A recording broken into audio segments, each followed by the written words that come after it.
Olá, ouvintes apaixonados pela ciência que transforma o mundo. Sejam muito bem-vindos a mais um Papo de Química, o podcast que mistura teoria, cotidiano e umas boas doses de entropia. Eu sou o professor Edson Souza e hoje a gente vai mergulhar, sem trocadilhos com entalpia, num dos conceitos mais elegantes da termodinâmica, a energia livre de Gibbs. Oi gente, eu sou Maria Fernanda e olha, se você pensa que química é só aquela matéria difícil da escola, segura essa. Hoje nós vamos descobrir por que algumas reações acontecem sozinhas e outras não. E o que tudo isso tem a ver com ordem, desordem e até com o ATP das suas células. Olá pessoal, aqui é a professora Priscila Amorim. E sim, a energia livre de Gibbs é como um oráculo moderno da química. Ela diz se algo vai acontecer ou não, sem nem precisar consultar os astros. Então, prepara o café, pega o caderno e vem com a gente, porque o papo hoje é espontaneamente imperdível. Let's go! Yeah!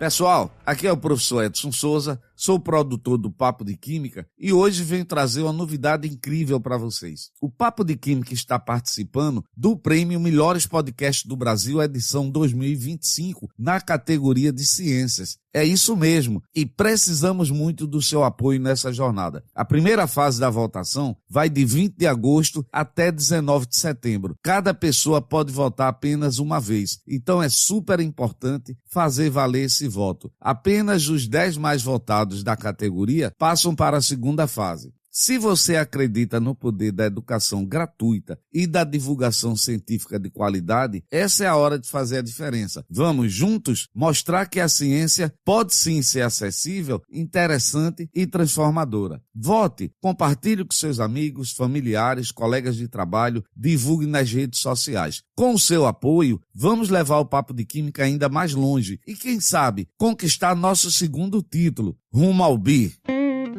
E só para lembrar, tem material complementar no nosso site, www.papodequimica.com. Na aba blog, você pode baixar o texto desse episódio. Mas vamos direto ao ponto. O que é essa tal energia de Gibbs? Boa pergunta, Fernanda. A energia livre de Gibbs, também chamada de energia de Gibbs ou função de Gibbs, é uma medida termodinâmica que indica se uma reação pode acontecer de forma espontânea, ou seja, sem a necessidade de fornecimento contínuo de energia interna. Ela leva em conta 3 fatores: a energia total do sistema, entalpia, a desordem, entropia e a temperatura. Então, ela resume tudo numa fórmula só? Exatamente. A equação é ΔG é igual a ΔH menos T ΔS, onde o ΔG indica a variação da energia livre de Gibbs, em joules ou quilojoules, ΔH, a variação da entalpia, também em joules ou quilojoules, T, a temperatura absoluta, a escala Kelvin, e ΔS, a variação da entropia, em joules por Kelvin. Esse é o famoso ΔG. Se der negativo, é espontânea, não é? Isso mesmo, ΔG menor que zero, isto é, negativo, processo espontâneo. ΔG maior que zero, isto é, positivo, processo não espontâneo. E ΔG igual a zero, equilíbrio termodinâmico. Essa equação mostra que a entropia pode compensar uma entalpia desfavorável e vice-versa, dependendo da temperatura. Mas quando falamos espontânea, não significa que vai acontecer rapidinho, viu? Isso, exatamente. Essa é uma confusão bem comum. Espontânea não significa rápida. A ferrugem, por exemplo, é espontânea, mas leva tempo. Velocidade é da cinética. E a tendência de ocorrer é coisa da termodinâmica. Isso, pessoal. Vamos a alguns exemplos? Uma gota de corante se espalhando na água é espontânea. A combustão de papel com uma faísca também é espontânea, só que mais rápida. Você entendeu, velho?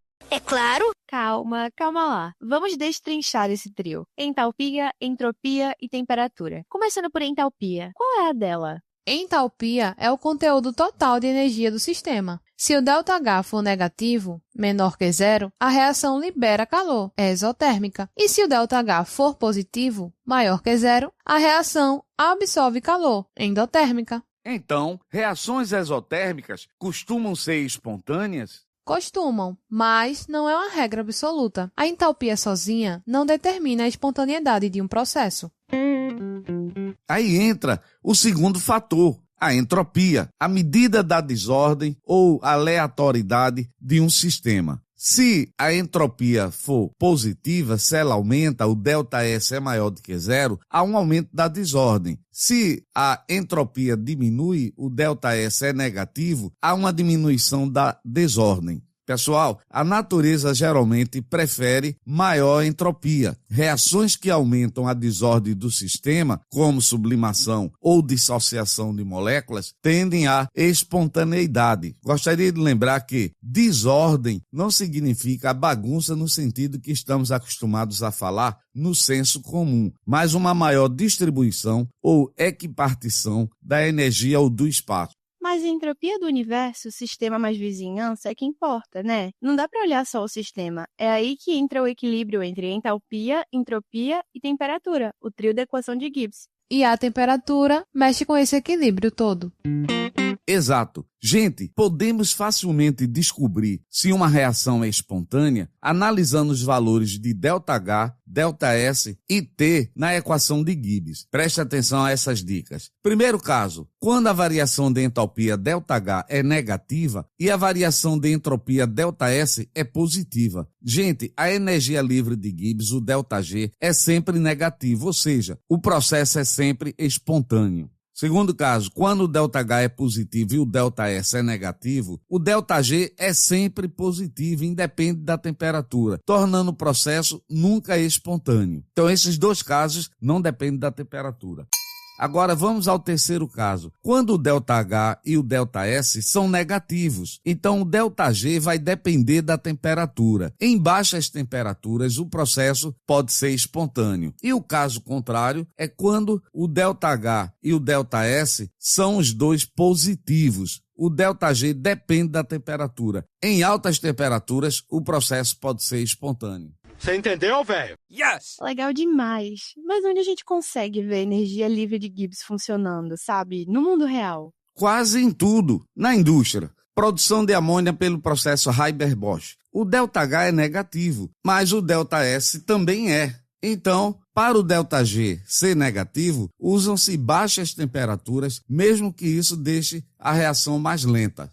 Nas células, a síntese de ATP é endergônica, o ΔG maior do que zero. Mas, acoplada à hidrólise de compostos com ΔG negativo, o processo torna-se espontâneo.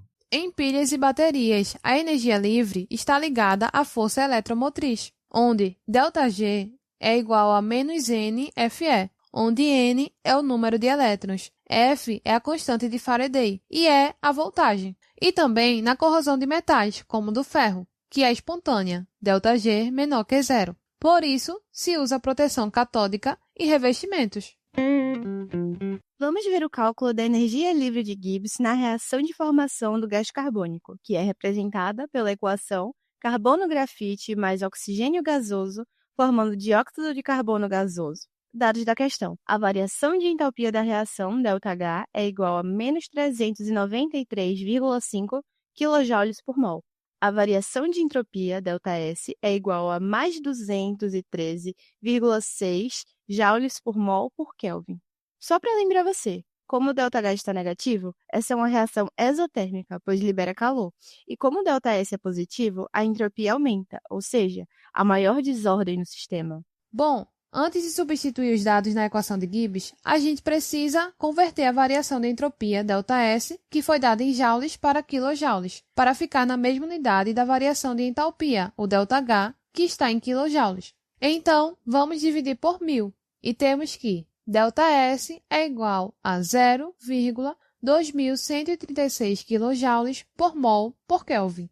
Agora, substituindo na equação de Gibbs, temos ΔG igual a ΔH menos T vezes ΔS, ou seja, ΔG é igual a menos 393,5 menos 298 vezes 0,2136. Então, teremos menos 393,5 menos 63,6, que dá um total de menos 457,1 kJ por mol, ou seja, uma reação espontânea e com folga. I got it. Agora um caso que não é espontâneo a 25 graus Celsius, mas pode ser em altas temperaturas. Vamos analisar a reação de transformação do tetróxido de nitrogênio, N2O4, em dióxido de nitrogênio, NO2, que vamos representar por esta equação. N2O4 gasoso produzindo 2NO2 gasoso. Gente, nós temos esses dados, algumas informações tabeladas. O ΔH dessa reação é mais 57,2 kJ por mol. O ΔS é mais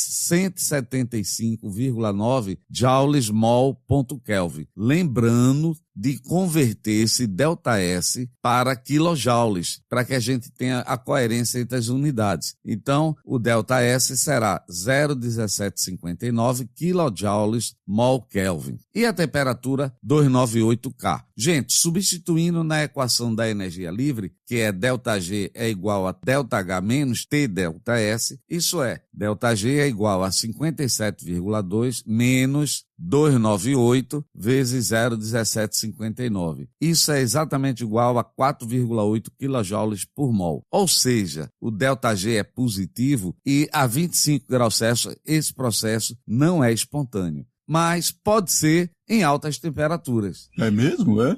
É verdade. A energia livre de Gibbs é um pilar da termodinâmica química, uma fórmula elegante que une energia, entalpia, desordem, entropia e temperatura e nos permite prever reações. E é bem mais do que números. Ela nos ajuda a ver ordem por trás do caos. A natureza pode também ser previsível quando a gente sabe olhar. E com isso encerramos mais um Papo de Química. Aprendemos que espontaneidade não tem a ver com velocidade e que a equação de Gibbs é como uma bússola para as reações químicas. Se curtiu o episódio, compartilha com aquele amigo que diz "Ai, como a química é chata" e segue a gente nas redes sociais para não perder os próximos. Ficou na dúvida? Pode falar com a gente lá no Instagram, @papodequimica_ ou no e-mail podcast@papodequimica.com. E lembrem-se, por trás de cada processo natural há uma dança elegante entre energia, desordem e temperatura. Até a próxima!